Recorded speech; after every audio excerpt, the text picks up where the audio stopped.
Yes,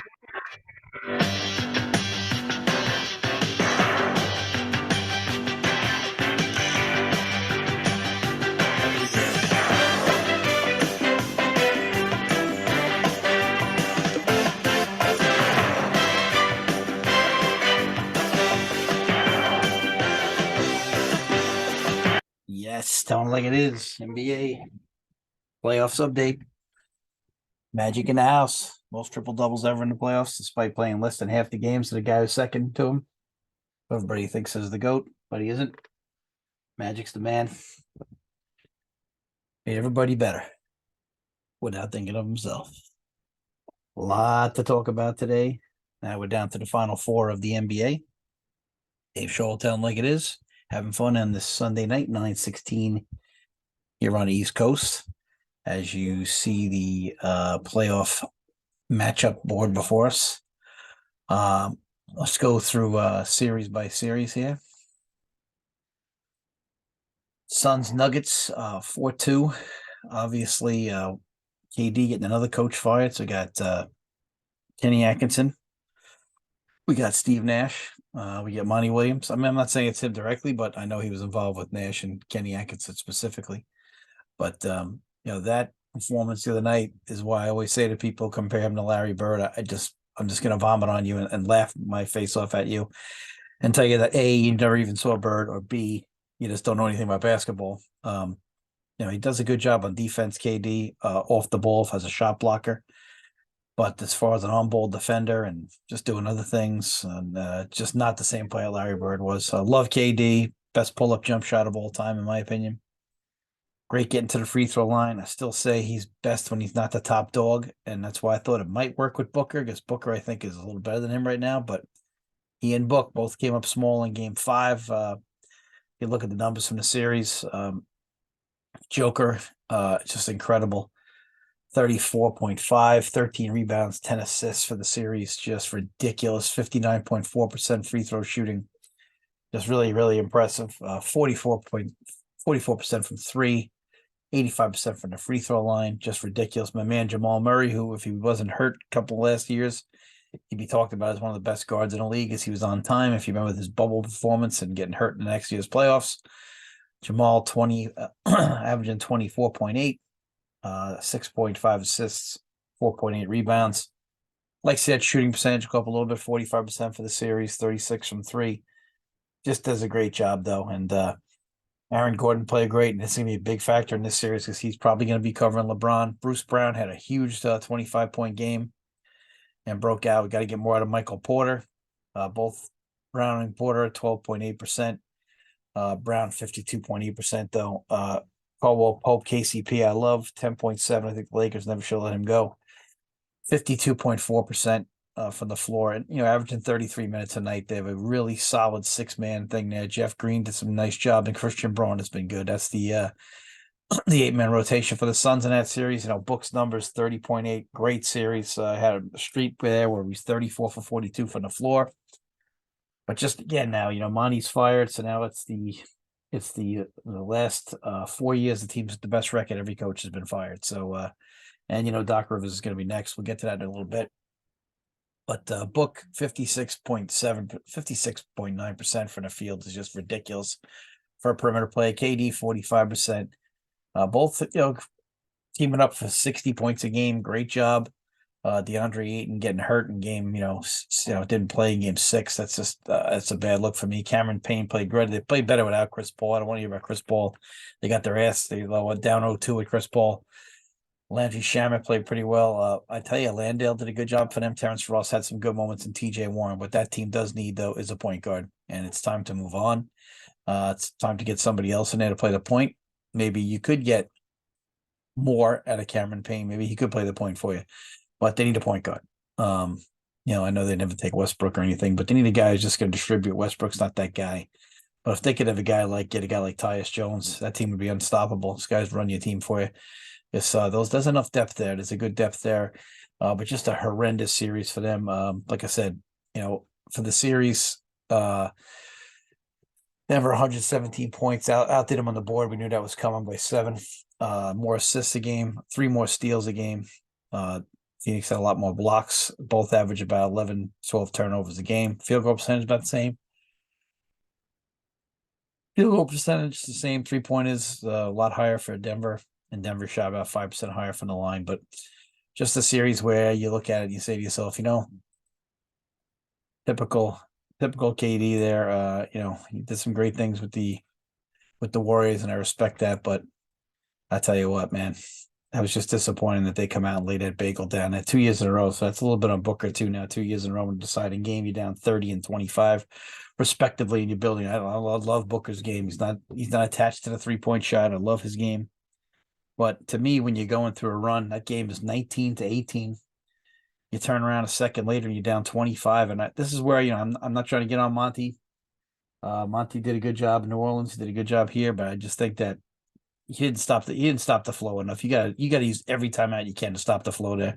Because by the time it gets to 30 at the half, that damn game's over. I mean, that's a bad job. Like I said, I'm a coach, so I try to support him, but at the same time, yeah, you only stop the flow, one time with in that run with a timeout there, trying to stop the bleeding. You got to get a play there. You got to get a set there for KD or Booker. And I know you say, well, gee, they're going to double him. You have to anticipate that. You got to get a backdoor cut. You got to get something out of that, because that's just a tragedy that you got to stop the bleeding with a bucket in that situation. And they didn't. I know they can't guard anybody, and they got no one for Joker down there. And that's true. Landale did a good job.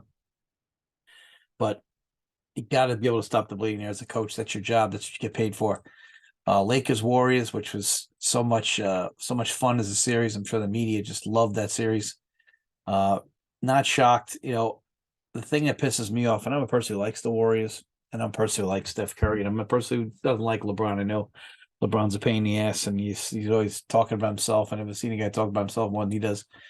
But can we put down again? Steph Curry is not as good a player as LeBron James. I said this last week. I'll say it again. The one guy beats you one way. The other guy can beat you a couple of different ways.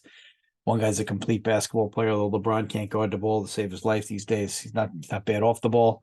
On the ball, he's not been a good defender for years. Doesn't always run back. Cherry picked a ton in this series. We know he flops a ton. But Steph, I mean, he didn't shoot well in the series. We'll get to that in a minute. Just, he did a great job with the assist because they took it out of his hands.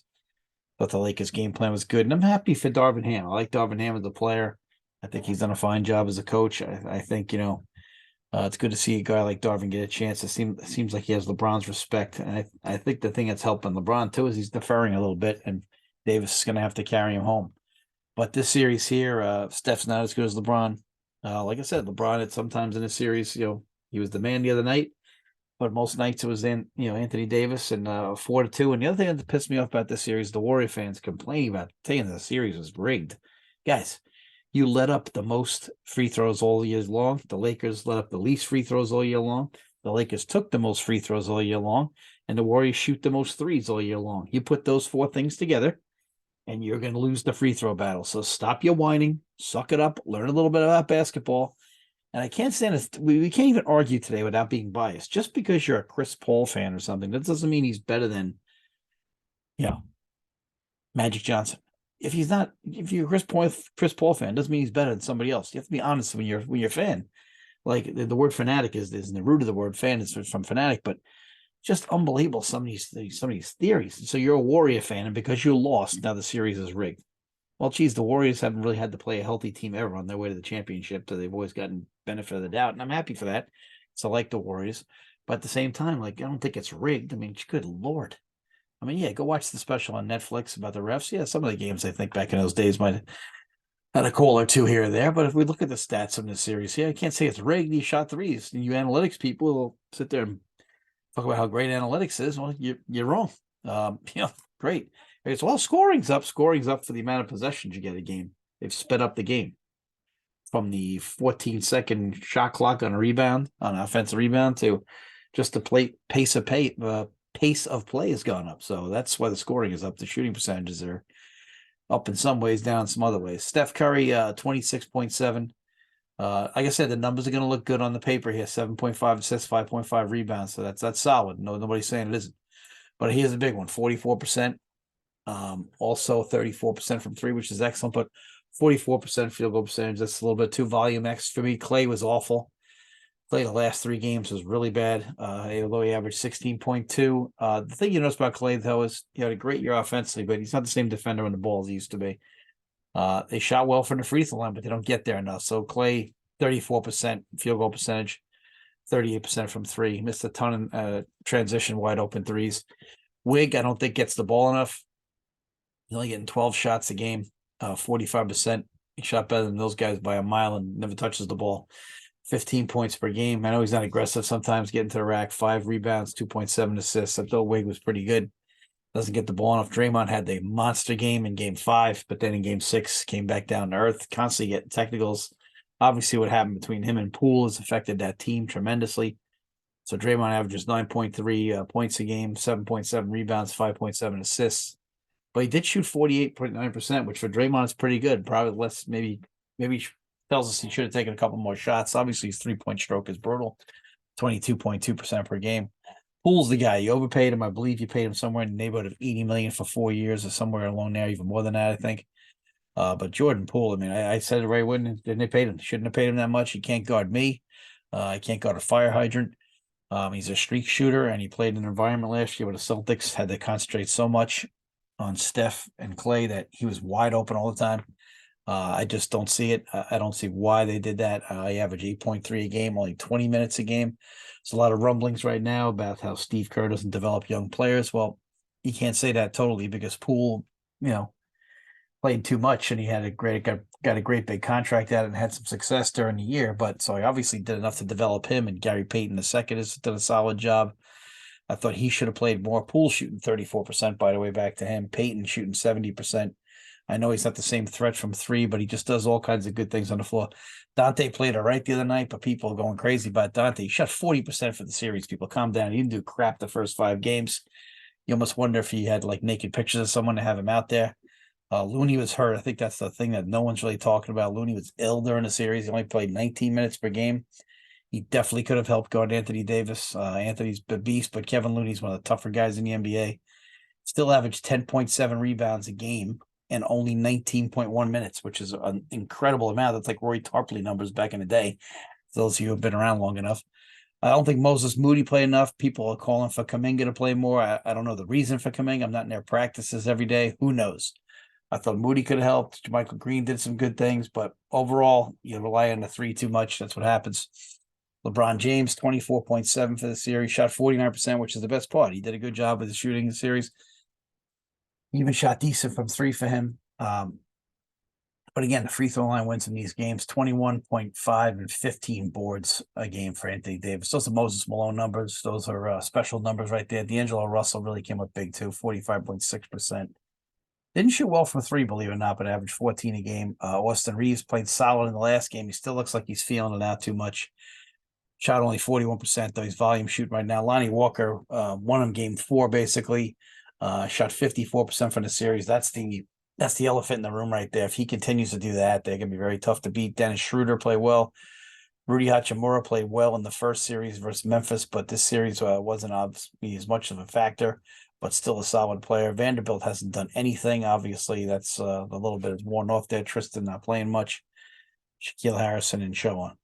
But there's some good numbers there. Reeves is going to have to watch those. He's got some good assist numbers. See if he can get it going. And right now, the Lakers are a tough matchup, and you have to see what goes on in this next series. But Warriors are gone. People are still making up excuses, and excuses like assholes. Everyone's got one. They all stink. But you lost, and so you move on. You can't win every year. It's impossible in this league. It takes a toll. Knicks Heat here in New York. The Knicks fans are out of their freaking mind. Here's this team here. Fought their ass off in game 6 on the road. With when a Jalen Brunson turnover of chance to tie it, coming back, showing a lot of toughness. And the fans are still complaining here about they want Julius Randle gone. Well, let's look at Julius's numbers because you know what? A number is a number. And yeah, numbers can be overrated and things of that nature, but let's take a look. So Brunson played great for the series, 31%, 31 points a game, 50% from the field. That's incredible. Only 34.7 from the 3-point line for him, which is low for him. 6 assists, 5 rebounds. Good job. RJ Barrett killed him in game 6. Just soft turnovers, getting the ball ripped out of his hand by post players when you're a perimeter guy. Averaged 20 a game, but shot 42.7%. That's volume shooting at its finest. 38% from 3, which for him is very good. Here's Julius numbers, 41%. Again, volume shooting, 18.8, 10.2 rebounds. We can't totally complain. 4 assists. The problem with him is the 4 turnovers and Barrett with 3 turnovers a game. So between the two of them, that's 7 turnovers a game. That's really killing you. Josh Hart, who was open on that final play before the final key play, before Brunson tried to force that pass to a cutting Randall. Josh Hart was open at the top of the key, but Josh did not play well the last couple of games. I love him to death. I'm hoping he stays in New York. Congratulations on the birth of his child there, or children. Good for him. But I was hoping he would throw that out to Hart, because I trust Hart in big spots to perform even better than he is. Again, they didn't shoot well, 41% for Josh. You know, 9.3 points a game, 7 rebounds a game was excellent for Hart. I got to give him credit for that. But again, they really missed Quickly in a series, who does a lot of good things, gives them about 20 minutes a night. That hurt them. Obi Toppin does some good things, but still not consistent enough. For some reason, they fell in love with Grimes and started playing him inadequate a number of minutes when he's shooting 34%. I know this sounds crazy. I liked Hartenstein. I liked Robinson. I felt like Robinson's a tough series for him based on matchups. And the fans always go out and overreact and want to talk about, well, what are we going to do with Robinson? Well, just because he doesn't match up with the Heat well, doesn't mean he doesn't match up with the other 30 teams in the NBA besides the Heat. All right. So let's understand that. And let's make some adjustments. So the other 29 teams or whatever it is. But let's not understand that. Let's not forget that he matches up most nights with other teams' center. Bam's a very mobile center. Can't even really call him a center. He's probably more of a power forward. He plays center for the Heat, though. Hartenstein was good, but you got to remember that. That's a tough matchup for them. I really thought they should have taken advantage of when Bam covered Randall, which was a lot. I thought they should have taken advantage of Mitchell with lobs around the block area. He would have had a guard on him, or maybe even a simple post move or a dump down. I know that's not what really Mitchell's role is. I also think if Randall would have played on the block a little bit and could have got Bam in maybe some foul trouble, if Bam, because Randall is very strong, but he's not very quick. So Randall could definitely create some physical play on the block. Maybe get Bam in some foul trouble. If they come over to double, that's where you got the lobs. I know Randall sometimes with the pass, sometimes it looks like he's predetermining shot on a possession, but what can you say? I mean, Quentin Grimes hurt him. I know everybody fell in love with his, 48-minute performance, which is great. Shot 34% for the series. I mean, Knick fans have harken back to these great 90s teams. Those 90s Knick teams are impossible to watch from a basketball coach's standpoint. That's the worst offensive basketball in the history of the NBA. Watching those Knick Heat games, first team to 80 wins. It was disgusting basketball. And everybody, harkens back to this great day. The Knicks made it to the finals twice during those runs. Let's not talk like they were there every year. One of them was a strike shortened season. So, I mean, let's not wax poetic. I mean, we're hitting the second round. A lot of times the Knicks got to the second round back then. Let's be happy with this season. Let's not blow this thing up. Let's add some pieces. Let's see who's available in free agency and talk about that. They need another pure scorer, and they need a pure scorer at that too. Got to do it. For the Heat, Jimmy, 24.6. He didn't even play well the other night, and the Knicks could have won that game, and they didn't. 7.2 rebounds, 6 assists. Only 43% for the series from Jimmy, but just tough as nails. Bam played well, 18.7, 53%, 9.7 rebounds. Strus really hurt him, 47.8. Shot really well. Made some big buckets. Kyle Lowry only plays sparing minutes in his backup role. And this is what me and my son would talk about today, how Carmelo Anthony's out of the league. And if he would ever take a role on some team, like even the Knicks, he could have come in off the bench and given you an offensive lift. He's still good enough to do that. Carmelo will be able to score in his deathbed, but he probably isn't on the team because he's not willing to take that role. And so Kyle Lowry is obviously taking a much lesser role. Plays at the end of the first half and at the end of the second half. That's where he's basically playing. He shot 43%, but he's never been a great shooter. 5.7 assists in his 29 minutes. Did a good job, 12 points a game. Caleb Martin does some good things. Wonder where his brother is. They're both good players. Gabe Vincent did some good things. But again, Gabe shot 32% and hurt him. Duncan didn't shoot well either, 27.1%. Kevin Love, only 31%, but still giving you 5.5 rebounds a game and a couple of assists off the bench. I think they're going to be all right. I think that's going to be a fun series. Love does provide you some good minutes off the bench. And I think Spoelstra is one of the finest coaches because he's allowed to coach. It's a place where Riley has his coach's back. He's not going to listen to the player first. Spoelstra's been there forever. It's Riley's guy, and I think that's one of the reasons he's allowed to grow as a coach. There's very few coaches in this league who are allowed to coach. I feel like Brad Stevens also has. Mazzulla's back, and he had Mazzulla's predecessors back, and I feel like Brad Stevens, Pat Riley, guys that are going to back up their coaches. Okay, and I'm not saying that, if Tatum gave an ultimatum, it wouldn't work, but I tell you, down in Miami right now, they don't have that superstar. I know Butler's as good as many superstars, but he's allowed to coach, and he's allowed to be himself as a coach.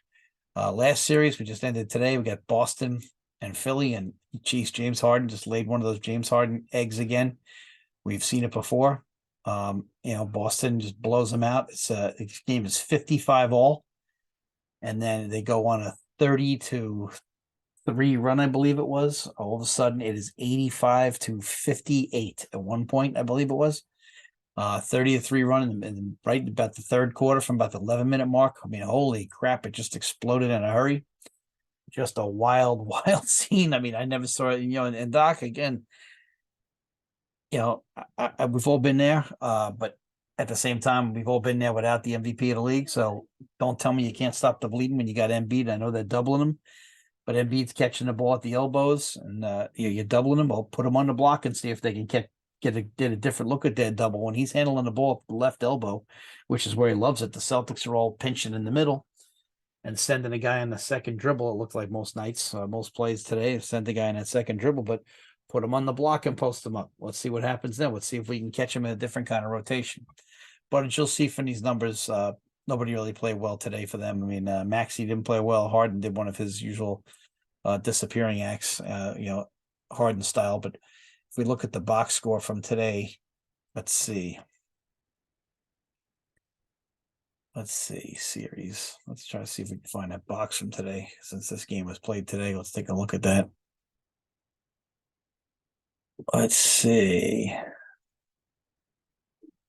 And 112 to 88 today. Just awful. Nothing good about that if you're the Sixers. I mean, good Lord. Let's check out the box score from today. This series is over the other night, though. When Tatum gets hot, he's 1 for 13, and he starts hitting threes today from the game. Tobias played great for the Sixers today. 7 for 13, 5 rebounds, 19 points. PJ Tucker gave you what he had. He gets out of the box, gets like 11 points in the first quarter. Joel, 5 for 18. I'm sorry, Joker's not doing that. Tyrese Maxey, 5 for 12. I think Tyrese is one of the most intriguing players in the league. I think he is the quickest player in the league, him or Fox, and yet if he ever gets a consistent jump shot, I don't think there'll be any way to guard him. I think it'll be impossible. James Harden, 3 for 11. Did get 7 assists and 6 rebounds, so we can't kill him too much. But again, 5 turnovers, 4 for Joel. So between the two of them, it's not a good night. It's 8 for 29 with 9 turnovers between the two of them. Paul Reed, Niang gets that little cheap penalty for holding. People think that changed the total of the game. Obviously, it did not, because it was 55 all in the third quarter. If the Tobias Harris hits a 3, this game just got away. The Celtics just torched them. If you look at the box score for the Celtics shot 47%, but 15 for 33 from 3. That's the game right there. It's 7 more threes. That's pretty much the game. Celtics just blew them out. 15 for 33. Tatum goes off 51. Good to see a Dookie doing that. 13 boards, 5 assists after being 1 for 13 the other night and then banging 4 threes. It was funny because during one of the timeouts when he was 1 for 13 in game 6, you could see it was like a blank stare on his face.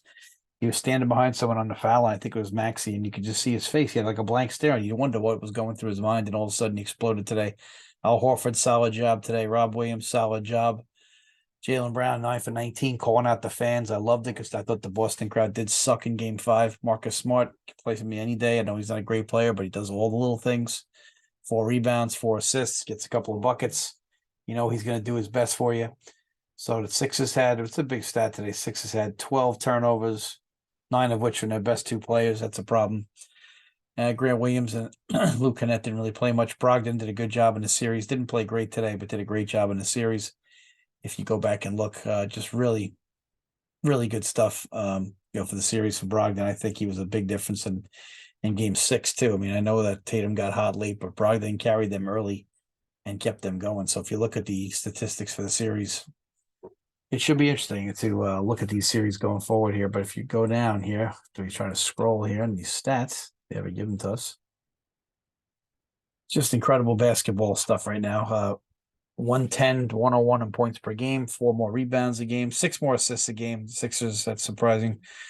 Better field goal percentage, a lot better 3-point percentage. The Sixers shot better from the line. But for the series, Tatum 29.8, again, only 45%. Brown shooting 54% for the series. That's just absolutely outrageous. And Brown shoots 43% from 3 for the series. Just such a great underrated player. Brogdon averaged 16 for the series. That's a wonderful job by him. 44%, 52% from three. You got to ask yourself, we got to get him some more shots from this range. Marcus Smart, 15.1. So you got four guys there in double figures. Derek White, now Horford chipping in. White did a solid job, although it wasn't really a big factor in the series. Horford only 27% from three in this series. Usually he's better than that. But again, they're playing a solid six-man rotation. Now Rob Williams, 7, I guess you could say, because Rob Williams did a solid job too. Only gets you 5 points, but he's getting you 5.3 boards. Again, catching his lobs, doing his thing, 68%, playing 21 minutes. Solid job. But going forward, when you look at this series here, should be a lot of fun. And I want to throw out this myth that game one is always just throwaway game. To me, it's not a throwaway game. I think that getting game one is so important in these series. I feel like the team that gets game one, when it is a throwaway situation where you're filling each other out, is such an advantage. You put the other team behind the 8 ball and show the momentum switches. And the second game, the team that's lost is more hungry. But I tell you, you don't want to hear this feel out process. These game ones are so important, especially if you're the home team. You need to hold serve and put a little pressure on these guys. So, like when we get Lakers Nuggets, I mean, if you look at the matchups, it should be just a ton of fun. If you look at this matchup, it should be a blast. Obviously, Nugs are the home team. They have Nugs, in the season series averages. The Nugs, it should be interesting. Rebounds, Lakers have more rebounds. Nugs have more assists. We'll see. Joker, 30 points per game, 12.8 rebounds per game, series averages, I should say. But if you look, this is going to be exciting basketball. If you view that bracket there. So what are you going to do with Joker? Who's covering Murray? Is Schroeder going to still start? Is he going to cover Murray? D'Angelo Russell, who can't guard me, going to try to cover Murray. I think the Lakers, that's the big problem. Can Reeves cover Murray? I think you have to use Schroeder here to cover Murray. I don't think the Lakers in the starting spot, unless Vanderbilt can play a good role, are going to have trouble covering Murray. Murray's a real difference maker. KCP off the bench is going to be tough. Problem is, can Anthony Davis hold his own with Joker, or can Joker get Anthony Davis in foul trouble? And we know Joker doesn't play great defense on the other end, but is he going to back off for Davis at the foul line and let Davis shoot that jump shot? Now, if you let him do that, you got to hope he has nights where he's off. But you can usually rely on Davis 1 to 2 games in these 7-game series to just not show up. Who's covering LeBron? What kind of whistle are we going to get? Because the Nugs like to get to the free throw line too. This should be a very interesting series. What's going to happen? D'Angelo Russell's a firecracker. Reeves is a very good player. It's just going to be a really fun series to watch. Michael Porter Jr. has got to step up. This kid's got so much talent. You watch him, you just think the talent just jumps off the mat at you. Brown had some big games this past series, as we mentioned. You got to see what Lonnie Walker does. It's going to be a fascinating series. This series starts 5/16, which is Tuesday night at 8:30. Thank God it's at 8:30, so I don't have to stay up till midnight to watch a freaking game. That is going to be a fascinating series. I'm picking the Nugs in 5 or 6. And the other series, of course, is the Heat and the Celtics. I think, again, since the Celtics do not have a pure center, Rob Williams could definitely make a difference. But if you put Rob Williams on Bam, that's going to be tough. And I don't think that's going to work out too well because Bam's so damn mobile. I think Horford does a nice job. But again, Horford, you have to move his feet side to side. You laugh, but Blake Griffin's got 6 fouls to use this series. And I think you got to use that. And so does Williams. I think you got to see 4 different Celtics try to cover Bam in this series. The problem is the Celtics are going to be at the mercy of shooting threes. And can Tatum or Brown match up on Jimmy and not force those double teams? Because if Jimmy forces that double team, that ball gets swinging. That's Heat basketball. You don't want that to happen. Because Jimmy could force a double team, but the Celtics got 2 guys that could force a double team. And you got Tatum and Brown that could force that double team to get that ball swinging. I think, the Celtics are a little deeper, although Williams didn't play a lot this series. Every series is different. Like I said, I wouldn't be surprised to see Williams or even Blake Griffin play a little bit this series and cover just to get some fouls. Blake Griffin's still a good athlete. He's not that old. I know he's been, he's not the same player he used to be, but still a couple of guys to give you fouls because Bam's a different matchup. And, what happens if Bam gets in foul trouble? What does the Heat do when they go to their bench? So this is going to be really important to watch. Butler, like I said, in the series, series averages were easy. 115 to 113. The Celtics had a little more assists, a little bit more rebounds. It should be fun. Again, Celtics sometimes show you that home court doesn't matter to them. Sometimes it just seems like they don't really gel for the home court, which is a real problem. They're gonna need to step up. You know, there's those season averages. Like I said, Celtics and the team comparison and regular season average 10 points, 8 points more per game. The Heat were one of the worst 3-point shooting teams as far as, during the season, but here we are in the playoffs. They're stroking the ball, though they didn't stroke it well the other night. Duncan Robinson has not been hot with that. Vincent shot a cool number, but it's those tertiary guys that are gonna have to step up. And you got Jimmy, and you got Bam, you got Tatum, and you got Brown. It's those third and fourth guys. You got Brogdon and Smart, I think, are better than the other options, which is Martin and our man from Villanova there. So I just don't think that I think the Celtics have a little bit of advantage. I would say home court matters, but I don't know. The Celtics have been very careless at home court in these last couple of years in the playoffs, losing home games all the time. I believe they start their series on Wednesday night, I want to say. Yes, Wednesday night at 8:30. That should be a lot of fun. Looking forward to that. Should be a blast. We'll hopefully get some good basketball. I'm calling the Celtics in 6. But again, I would not be surprised if the Lakers or the Heat won. I'm rooting for the Nugs that have been there in a long time. I'm also rooting for the Celtics because I thought they showed a lot of guts coming back this year, and they could have lost in Game 5 there, and they got it done. But the Celtics have been known to be a little careless, and Marcus has got to know what to do with the ball at the end of the game here. So we'll go from there. At the same time, I'm just really looking forward to great basketball. It's going to be so much fun. Here it is on telling like it is. Magic Johnson going to the line. I was talking to the Lakers where basketball is meant to be. The NBA ratings would love to have that. Well, thanks for coming in. Give us on iHeartRadio, Spotify, iTunes. We got it all. So again, it's a great show on telling everyone into the playoff update. Thank you.